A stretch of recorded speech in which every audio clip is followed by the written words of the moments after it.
नमस्कार दोस्तों, आपका स्वागत है अपने YouTube चैनल PFP में। आज हम एक धमाकेदार शानदार मल्टी बैगर स्टॉक के बारे में बात करने वाले हैं जो कि हमें नीचे आता हुआ नजर आ रहा है। तो इस स्टॉक पर आपको नज़र बना कर रखनी चाहिए और तैयारी रखनी चाहिए कि यहाँ पर बाइंग करनी है, क्योंकि शानदार रिटर्न इस स्टॉक ने बना कर दिए हैं। शानदार कंपनी इसके दिखाई देती है, फंडामेंटली काफ़ी साउंड हमें दिखाई देती है। तो कौन सी कंपनी है, कौन सा स्टॉक है, कौन से लेवल पर बाय करना चाहिए, इन सभी चीज़ों के बारे में बात करेंगे। लेकिन उससे पहले अगर आपने चैनल को सब्सक्राइब नहीं किया है तो प्लीज़ सब्सक्राइब कीजिए और रेगुलर अपडेट्स पाने के लिए नोटिफिकेशन बेल को प्रेस कीजिए। साथ ही साथ टेलीग्राम चैनल को भी ज्वाइन कीजिए, जिसकी लिंक डिस्क्रिप्शन बॉक्स में दी गई है।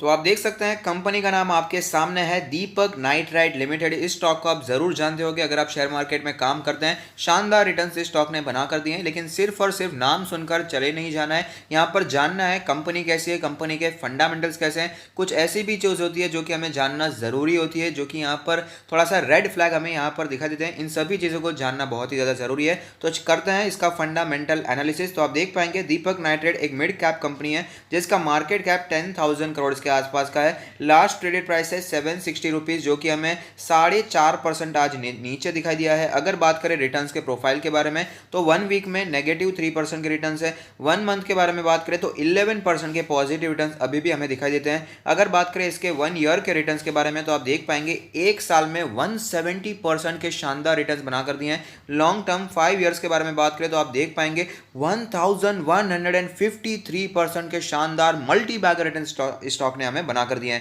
की मैट्रिक्स के बारे में बात करें तो आप देख पाएंगे पीई रेशियो है 17.77, जबकि सेक्टर का पीई 22.35 है। तो सेक्टर के पीई के मुकाबले सस्ता दिखाई देता है। लेकिन अगर बात करें प्राइस टू बुक रेशियो के बारे में तो वो है 6.91, जबकि सेक्टर का प्राइस टू बुक 2.02 दिखाई देता है। तो प्राइस टू बुक रेशियो में हमें यहाँ पर ये महंगा दिखाई दे रहा है। डिविडेंड यील्ड के बारे में बात करें तो 0.5% का डिविडेंड यील्ड है, जबकि सेक्टर का डिविडेंड 1.75% हमें दिखाई देता है। और यहाँ पर कंपनी का प्रोफाइल तो आपको बताइए, Deepak nitrite is a chemical manufacturing company.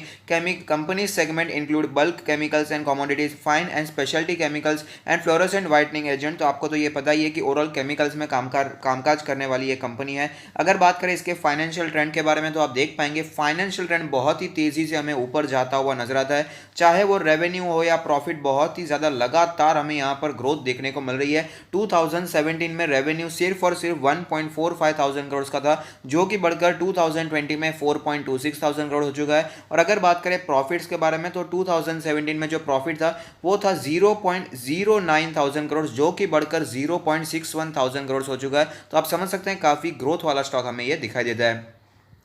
Financial statements भी पढ़ लेते हैं। इंडस्ट्री की रेवेन्यू ग्रोथ है 6.12%, जबकि दीपक नाइट्राइट उससे कहीं ज़्यादा है, 26.26% दिखाई देती है। मार्केट शेयर पिछले 5 सालों में कहीं ज़्यादा हो चुका है, 2.88% से बढ़कर 7.72% होता हुआ नजर आता है। इंडस्ट्री की नेट इनकम है 36.23%, लेकिन दीपक नाइट्राइट की 63.12% है।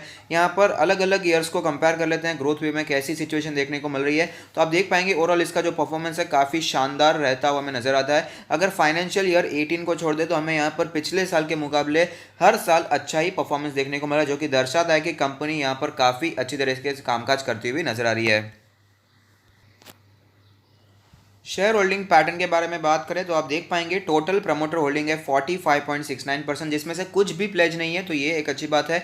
म्यूचुअल फंड के पास 12.74% की होल्डिंग है। डीआईआईस के पास है 13.54% की होल्डिंग। एफआईआईस के पास है 11.47% की होल्डिंग और अदर पार्टीज यानी हमारे आप जैसे लोगों के पास है 29.28% की होल्डिंग।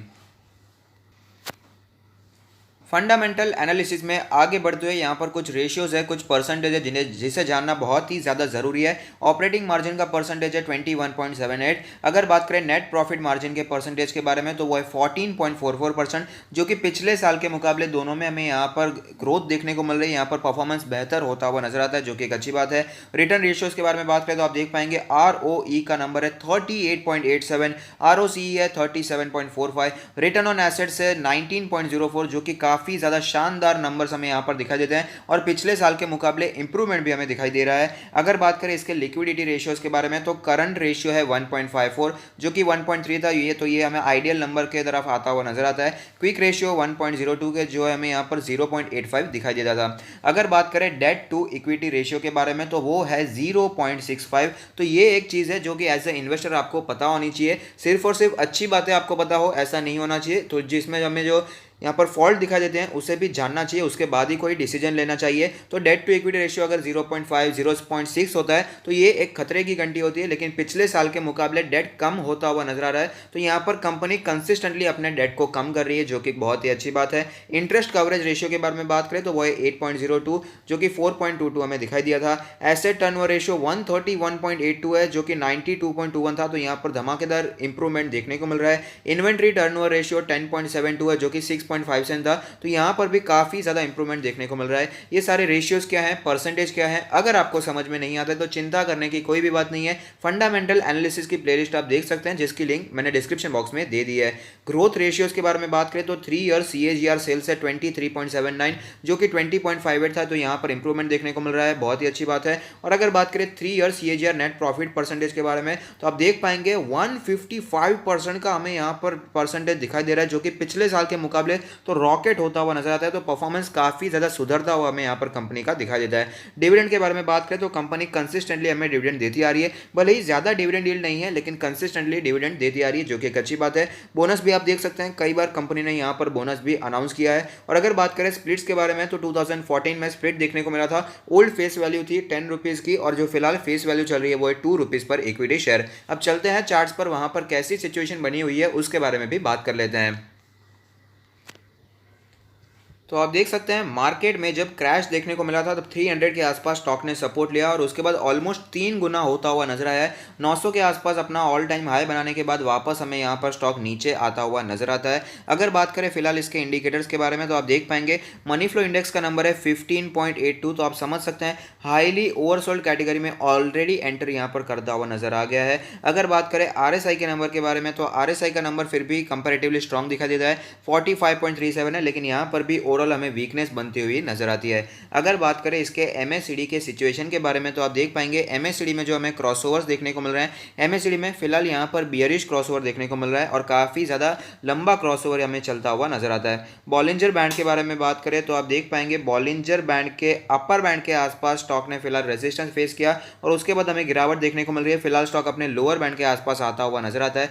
लोअर बैंड का लेवल है 744 का लेवल, मीडियन है 813 का लेवल, अपर बैंड है 882 के आसपास का लेवल। अगर बात करें यहाँ पर इसके पिवट पॉइंट्स के बारे में तो पिवट लेवल कैलकुलेट होकर आता है 793 का लेवल, जो कि आज ही टूट चुका है। अगर बात करें यहाँ पर रेजिस्टेंस के बारे में तो 915 का रेजिस्टेंस दिखाई दे रहा है, लेकिन फिलहाल स्टॉक नीचे आ रहा है। तो सपोर्ट्स के बारे में बात कर लेते हैं। 698 का सपोर्ट दिखाई देता है। दूसरा सपोर्ट हमें जो यहाँ पर दिखाई दे रहा है वो है 576 के आसपास का सपोर्ट। अब चलते हैं इसके ऑल टाइम चार्ट पर, जहां पर एक कैंडल 1 मंथ को रिप्रेजेंट करेगी, जिससे हमें पता चलेगा कि स्टॉक ने कैसी मूवमेंट बनाकर दी है। तो आप देख पाएंगे धमाकेदार स्टॉक रहा है, मल्टी बैगर रिटर्न से स्टॉक ने हमें बनाकर दिए हैं। कभी भी ज्यादा डीप करेक्शन स्टॉक में देखने को मिला ही नहीं है।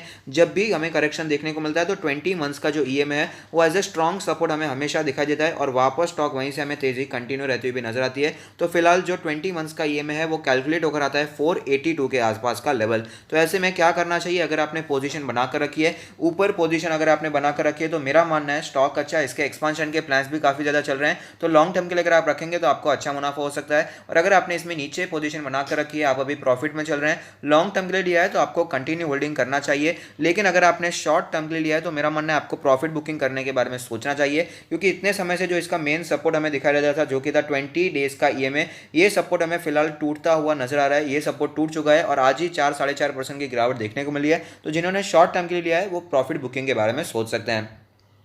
अब बात करें यहाँ पर फ्रेश बाय के बारे में तो काफ़ी धमाकेदार स्टॉक है, अपने पोर्टफोलियो में जगह दी जा सकती है। और साथ ही साथ अगर आप अपना पोर्टफोलियो हमसे रिव्यू करवाना चाहते हैं तो उसका लिंक भी हमने डिस्क्रिप्शन बॉक्स में दे दिया है। तो हमने इसमें कई बार आपको बाइंग रेकमेंड की थी। यहाँ पर मार्केट क्रैश के बाद ये वापस हमें नीचे आता हुआ नजर आया था, तब हमने 480 के आसपास भी बाइंग रेकमेंड की थी। उसके बाद हमने यहाँ पर 580 के आसपास भी बाइंग रेकमेंड की थी, और स्टॉक उसके बाद काफ़ी ज़्यादा ऊपर जाता हुआ भी नजर आ रहा है, लेकिन स्टॉक वापस नीचे आ रहा है। तो यहाँ पर हम बाइंग के बारे में सोच सकते हैं। तो कौन से सपोर्ट्स लेवल है जहाँ पर आप बाइंग के बारे में सोच सकते हैं? तो फिलहाल तो स्टॉक ओवरसोल्ड सिचुएशन में दिखाई दे रहा है, तो यहां पर हम एक्सपेक्ट कर सकते हैं कि थोड़ी सी तेजी हमें देखने को मिले, बाउंस बैक देखने को मिल सकता है। लेकिन अगर मेरा मानना है तो यहां पर मेरा मानना यही रहेगा कि इसमें अगर आप बाइंग करना चाहते हैं तो पहला सपोर्ट जो दिखाई देता है वो है 700 के आसपास का सपोर्ट। तो 700 एंड बिलो के लेवल्स पर पहला सपोर्ट दिखाई देता है, तो यहां पर आप बाइंग के बारे में सोच सकते हैं। और अगर बात करें यहां पर दूसरे सपोर्ट के बारे में तो दूसरा सपोर्ट है 580 के आसपास का लेवल, जहां पर स्टॉक ने पहले भी सपोर्ट लिया था और वापस हमें तेजी कंटिन्यू रहती हुई भी नजर आई थी। तो जो दूसरा सपोर्ट हमें बनकर नज़र आता है वो है 550 से करके 580 का लेवल,